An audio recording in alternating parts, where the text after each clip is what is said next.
Before we get into the episode, I am thrilled to announce that the EntreMD Business School is open for enrollment. The EntreMD Business School is the only school of its kind for physicians who want to build 6, 7, and multiple 7-figure businesses. Over the last 2 years, we have had hundreds of doctors go through the school with unbelievable results. Some of them run brands, some of them run private practices, some of them are coaches, some have other kinds of service-based businesses or product-based businesses. And we've had people come in and cross the 6-figure milestone, cross the 7-figure milestone, cross the multiple 7-figure milestone. You will be in a place where you'll get the coaching, the community, the accountability that you need to thrive as an entrepreneur, especially in the times that we're in. So maybe you've been following me for a while. Maybe you've been getting so much out of the EntreMD podcast and you've been wondering, how can I work with Dr. Una and the community more? Well, this is your chance. Come join us in the EntreMD Business School. It is application only. So go to entremd.com/business to turn in your application. I cannot tell you how many doctors have made statements like this. I recovered my investment in the first week. I recovered my investment in my bank account in the first 90 days. This is the best investment I've made in myself ever. I want you to have that kind of story, not just a story of building a great business that serves a lot and earns a lot, but having a business that gives you the freedom to live life on your terms. So don't wait any longer. entremd.com/business. And now for the episode. Hi, docs. Welcome to the EntreMD podcast, where it's all about helping amazing physicians just like you embrace entrepreneurship so you can have the freedom to live life and practice medicine on your terms. I'm your host, Dr. Una. Well, hello. Welcome back to another episode of the EntreMD podcast. And you are in for a treat because I have Dr. Cheruba Prabakar here. And my goodness, she's had a phenomenal journey as an entrepreneur. And I'm so grateful that she's here to share it with you. So Dr. Cheruba, welcome to the show. Thank you so much, Dr. Una. It really is a pleasure and an honor to be here. Thank you so much. Yeah, and likewise. Okay, so I'm going to give you a moment to introduce yourself to the listeners so they know why I'm so excited that you're on the show today. Yes. So I am Dr. Cheruba Prabakar, and I'm a board-certified OBGYN, and I'm also a minimally invasive surgeon. And I trained in the East Coast in New York, and then met my husband, moved out here to the West Coast, and started practice in a big employed institution, as a lot of the job opportunities out here were like that. And things were great for quite a few years. I learned a lot. I saw a lot, met great people. And after about 5 years, I started feeling like this can't be it. Like, this is it. Like, I'm still so young in my career. There's got to be more. I mean, the practice of, the patients and the medical aspect is fine, but gosh, I'm really not having that much control over my schedule and my life and things. There's got to be something more. And so I started searching for that. And it took me a couple of years to kind of, figure out what I wanted to do. But then I finally opened my doors in fall of 2022 to my own private practice. Yikes. Okay. And oh man. So let me ask you this though. Did you ever plan to open a practice? When I went to medical school, that was actually my dream. And that's what I thought I would do. I would finish my medical training, open up my own practice. And that's the model that I saw around me. And even in residency, I did my OBGYN residency in New York, and I saw a lot of private practices, groups of 2, 3, sometimes larger, 6, 7. And I was like, okay, this is kind of what I'm going to do. But interestingly, when I came out here to the West Coast, I looked around and I didn't see those models of practice anymore. And I think that could be a geographical difference, as well as kind of the times are rapidly changing and a lot of practices were being bought up by big, kind of corporate medical entities. And so when I was looking for my first job, I couldn't find those groups of 2 or 3 or 6. It was all these, join this big institution, join this big corporation. And so I thought, okay, well, I mean, I guess this is my first job. And, I didn't really know any better. And I was like, well, I need experience. Let me just get started. And then the more as time went on, I realized that there were, maybe 2 or 3 small practices, but they were also being rapidly absorbed by the big institutions. So this dream of opening a practice was kind of fleeing away from me, so to speak. I thought maybe there's a way I could make it happen, but then I sort of, resigned to the fact that, okay, I guess, that's just never going to be for me. Yeah. Wow. So opening your doors really is like a dream come true. Like it's not, it is what it is. It's a dream come true. Yeah, it really is. This is how I saw myself. And then in the intervening years, I didn't think it was possible. And certainly it wasn't possible for me because, I don't have any connections. I don't have a parent, with a practice who can hand off a practice to me or anything like that. So even if it was possible, in my mind, I couldn't do it. It wasn't for me. And there's no way I could pull that off, Oh, wow. Yeah. Wow. Yeah. Okay. Yeah. So where was the turning point, right? So you moved to the West Coast, you have the job, you're doing that. You'd even gotten to a point where you're like, there must be more, but you thought that for a year or 2 years. At what point did the switch start? Did the switch go on? Yeah. So I think in 2020, during the pandemic, I think a lot of people were reevaluating what they wanted to do, including myself. And I started reaching out to other people who had private practices. Again, in this area, there were only a handful. And many people just discouraged me. And they were like, I don't know, it's really hard these days and this and that. And then in the summer of 2021, I joined the EntreMD Business School. And, I saw examples of people doing it. I saw examples of people doing private practice and more. And I was like, if it's possible for them, maybe it's possible for me. And I think that was the switch for me. And getting that kind of coaching and really in real life, seeing other women physicians killing it out there and creating the practice of their dreams. And I said, I have the desire. I know I have what it takes. So why not me? And so then my whole narrative started turning, and I started, instead of saying like, well, there's no way that can be me, I started saying, how can that be me? And I spent the next year figuring that out, and it was extremely scary, but I did it, and I opened my doors October 2022. Okay, so there's so much to unpack here, but there is something about seeing examples, right? Like real life examples. That's part of why you're on the podcast. So somebody listening could go like, wait a minute, right? So this is not a theory. This is not someone who fell from the sky. This is a doctor like me, and they did what? Right? And so the power of an example, right? Which means 2 things really. One is that we should do what you did, which is find a place where the examples of what is possible and insert ourselves there. You know what I mean? And then we should also aspire to be examples for someone else. Like there is somebody, Dr. Cheruba, who's going to go like, you know what? I never thought I could. And I listened to this episode of the EntreMD podcast, and Dr. Cheruba shared her story. And it occurred to me that I can switch from, oh, that can never be me, to how can I? Right. And that was the statement that changed everything. So the examples are so powerful, and I'm glad you put yourself in a room of examples, and I'm glad you're being an example, Yes, that is so true. And I think, when I first floated this idea, and we've talked about this before, but so many well-meaning people, including my attendings from residency and other people, are like, nah, that's not going to work. Ooh, be careful. That's a bad idea. And, they probably try to protect me from how they see medical practice today. But we know that things are rapidly changing. There are new ways to doing things. And so I essentially had to reinvent myself and put myself in a room where people were as forward thinking as I wanted to be, and were even ahead of the curve than as I wanted to be. And so, as you said, seeing those real life examples, being able to talk to them and say, hey, how did you do this? Like, what do you think about this idea?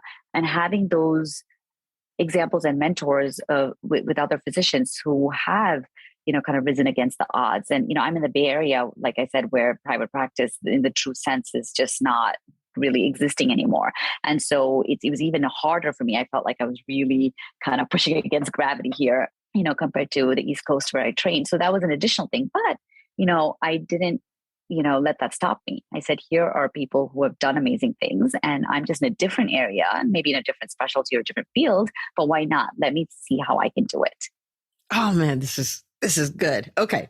Now I'm going to take you back to something you said, because you said you came into the community, you found other people doing it, because when you came in, it wasn't quite at that point. We're working on, the business before the business. You're building out your brand as the fibroid doc and things like that. And you said it took you a year. You start asking the question, how can I? And it took you a year to when you now figured it out and then opened your doors. So how did you manage that year, right? Because sometimes in entrepreneurship, people are like, we want instant gratification. We want the results now. And there's some things that happen really quickly. There's some things that happen not as quickly, but at the end, they're all good. So how did you not quit over the year? How did you stay the course? Yeah, that's a great question. And I think that has been one of the hardest years for me, actually. Work was easy. I went in and I saw my 20, 25 patients, whatever, that was easy. But kind of balancing that security, I had insurance for my job, for my family. I have 3 kids. My husband runs a startup, so he is busy in himself. So, I had to ask a lot of questions like, is this the right time? Like, is it really worth starting up something and facing a lot of these uncertainties at this time when we're in a busy part of our lives? What would I do for medical insurance? What if I can't make that kind of salary, in the first few years? What are my backups? How do I start a practice, right? Like I don't know the first thing about that. Opening a business bank account. There's so many things I had to figure out. But, as I learned in EntreMD Business School, we don't overwhelm, and it's progress over perfection. So as you said, the first few months, I just, learned how to build my brand, make videos, get out there. I was a very private person, never put myself on social media.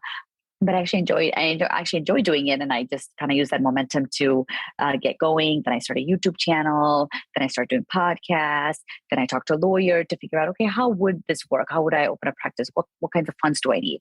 Then I started talking to my husband about, could we get on medical insurance from his job? What are the other types of backup revenue sources that I could have? Can I take some ER call? Can I take some OB calls? So I just started working on one thing at a time, and finally, after about 8 months, I said, okay, still don't have all the pieces, but in order to move forward, I need to let my job know that I am leaving. And that was very scary. Call after call from in the EntreMD Business School. I'd come on and people would be like, "Yay, I left my job," and I'm like, "Oh, I wish I was there. I wish I had all the pieces." But I knew when the right time was, and I had to give in my notice. And then I was able to free up mental energy and space to really work on what I wanted to do, which was start my practice. And so the next 3 or 4 months, I really started to, figure out all of those pieces. And when I opened my doors, I still didn't have everything figured out, but I had enough to see a patient, write a note, keep my chart. I was a solopreneur. I had no employees, but I had a phone number, I had a website, and that's it. And then every day I just moved on and did a little bit more. And it's still a work in progress. But you know what? It's my 4th month in business. I'm seeing patients and I'm doing it. Oh man. Okay. So this is so powerful, because what you're describing is the process of not doing overwhelm, right? Like you feel the feelings, all the things that needs to be done, but looking at all of them and saying, well, my next thing is this, and we're just going to do it one thing at a time. That is so good. Right. So good. I put a big, put a big poster board in my closet, and I wrote down in little blocks all the things I had to do just to get things open. And I just started checking things off, 1 week at a time. And then I opened, and then you just kind of go with it. And I knew I had that community. I could quickly text somebody and say, "Oh my gosh, I forgot all about this. Like, how do I get employee insurance?" And, 5 people will respond. And so leaning on that community, that back and forth was so helpful, rather than just me trying to figure this all out on my own. Yeah. I usually say there's no reward for doing it all on your own. Like there's no special award. Like, you did it all by yourself. So let's talk about the community piece, right? Because there's one thing about being in the right community. And there's another thing about leveraging the community, right? And so if somebody is in a community, somebody listening is even in EBS, right? What are the things that you've done? When I say take advantage, it sounds bad, right? But take advantage of the fact that you're in this community of a group of physicians in all kinds of businesses at all stage of business and all of those things. How do you leverage that for business success? Yeah. So, I mean, the first thing is I really show up to as many calls as I can, at the live sessions. And if not, I listen to it, right away the next day.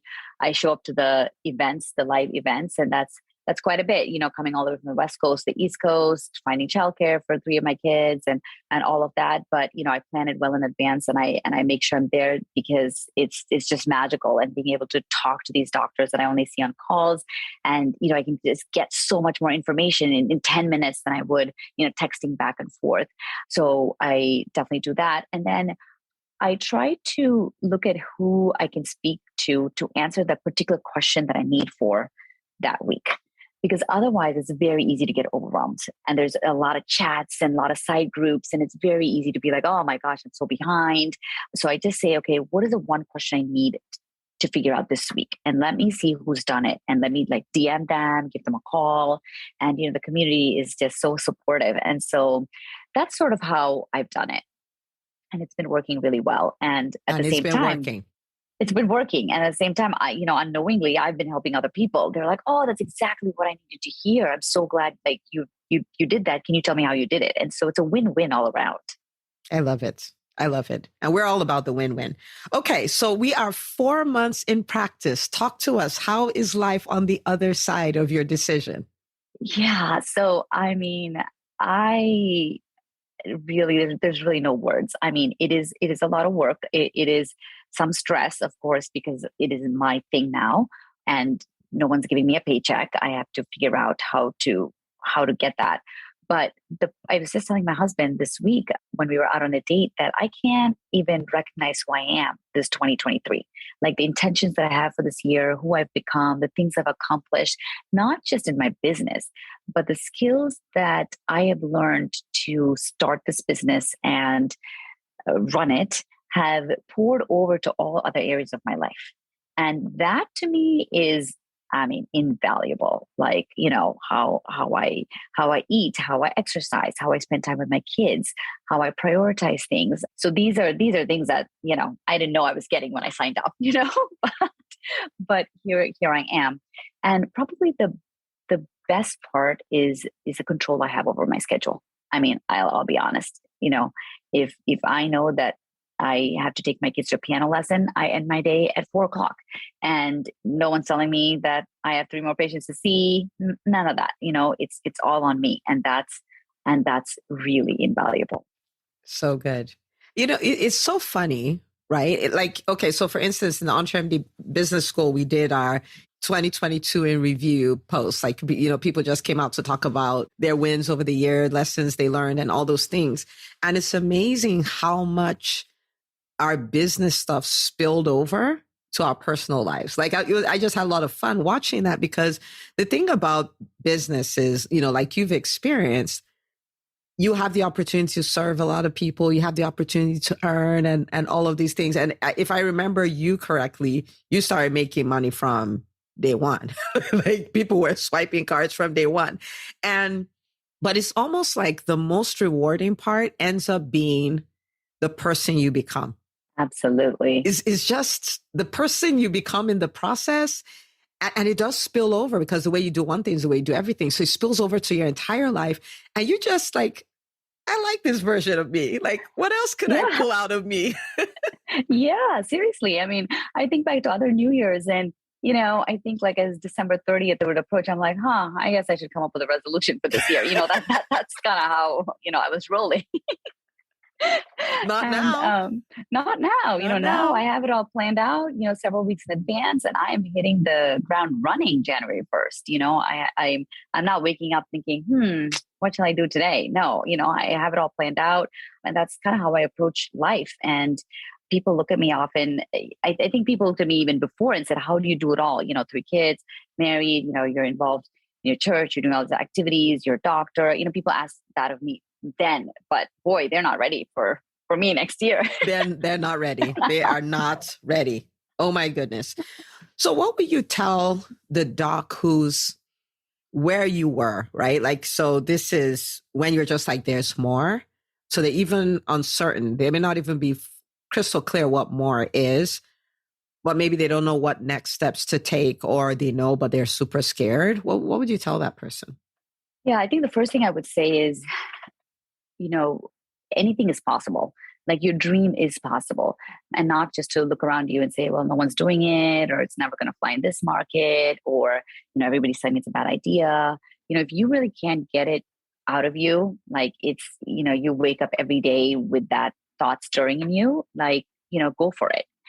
And the way you accomplish that is by, if you're a physician, joining a community like the EntreMD Business School, where people have done probably what you want to do and more, or something very similar, and can really help you along that path. And I think, people have said there's no shortcuts to life, but, there is, right? Like EBS for me has essentially been a shortcut. I didn't have to learn all these lessons over a period of years. So that's what I would say, find yourself in a room where people are like you, where they're going to lift you up and not say, oh, that's not going to work, or be a downer. But again, be realistic. People are going to give you realistic advice. It's just not like, oh, yeah, anything is possible. But, okay, here are the ways you can do it. And, here's what not to do, like give you, real tangible advice. And so that's what I would say. And really the sky is the limit. And if you're listening to the podcast, you should come watch the video on YouTube, because she's just lighting up. She's like, the sky's the limit. And I think you've hit that place where you start playing the infinity game. It's kind of like, so what else is here? What else can I be? Like, what else is hidden on the inside of me? Right. And it becomes more fun, even though there are challenges and all of that, but you're like, this is exciting. Let's do it. Yes. I mean, I'm practicing medicine with much more passion, and just knowing that I can serve my patients in very creative ways now, because it's my own business. And, I could have a masterclass one day, I could do a podcast another day, I could see a patient in the office one day, however it is that I want to reach patients. And so that is really exciting. And, I was sharing my experience with EBS with a physician who, is in his 60s probably, and has had a practice, all his life. And he was like, man, I wish I had that when I was starting out, because I had to learn everything through the school of hard knocks, and he's like, yeah, everything that you're learning is spot on, but, I wish I had that. So I'm so glad I found the community, when I did, and I'm just really excited to see what's up for this year. Yeah, I'm excited too. I've been yelling from the rooftops, like, this year is not ready. And so I think some people think I'm kidding, but they'll see. This is so good. So good. So listen, if you're listening to this podcast episode and you're like, man, I want to build a real business that will give me the freedom to live life, practice medicine on my terms. Like, I am committed to it. I want to do that. Then the EntreMD Business School is almost custom made for you. Okay. So I want you to head over to entremd.com/business, go fill out an application. The team will meet with you and walk you through the details and all of that stuff. And if it's a great fit, we'll welcome you in. If it's not, we'll be like, yeah, maybe this is not what you're looking for. So we're not trying to manipulate anybody into coming. But if you're like, this is what I want to do, I want to be in a room full of people like Dr. Cheruba, then EBS is for you. So entremd.com/business. Dr. Cheruba, where can people find you? And people, listen for her Instagram, because you need to follow her. She's a force of nature. So my Instagram handle and my YouTube handle both are The Fibroid Doc. TheFibroidDoc. And my practice is in Lafayette, California, in the Bay Area. Love it. Love it. Love it. I'm just rooting for you, because this is gonna be really, really good. So everyone, thank you for listening. Dr. Cheruba, thank you for coming on. And I want you to be a part of the change in medicine by sharing this episode with another doctor, because you can never tell who's been there, is wanting to do more, has an idea where to start from, doesn't even know their options, doesn't even know that these things exist. And you will be the bridge that opens the door for all kinds of possibilities for that person. So share the episode, and I will see you on the next episode of the EntreMD podcast. Hey, if you love listening to the EntreMD podcast, I want to invite you to join EntreMD On Demand. It is my signature subscription program that gives you access to a library of business courses designed to help you do one thing as a physician entrepreneur, and that is to thrive. Just head out to entremd.com/on demand, and I'd love to have you join us. See you on the inside.